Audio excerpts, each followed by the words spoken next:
I think the main lesson that I'll take from 4-H Congress is just learning to talk to as many people as possible.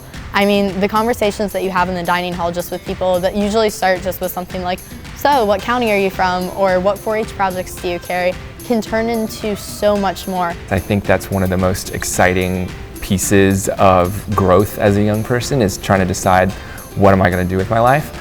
And this is the event where you are trying to solidify those plans, or you're getting the first exposure to like real world stuff. I attend it every year because every year I learn so much more about other people in the state, about all of the opportunities and stuff that I can do with my career.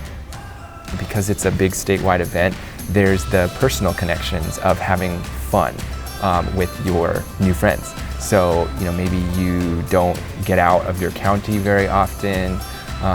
Maybe this is the first time that you are meeting a lot of new people, but they're all your age and they all share your 4-H interests. And so I definitely see a lot of friendships, new friendships forming.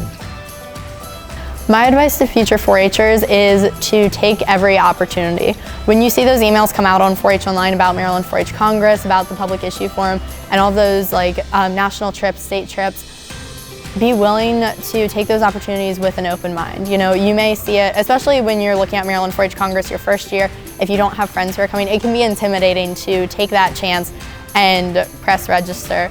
But when you take that chance, you're opening the door to so much more. You're opening the door to all of those connections, to all of those career possibilities, and just a really great time at the University of Maryland.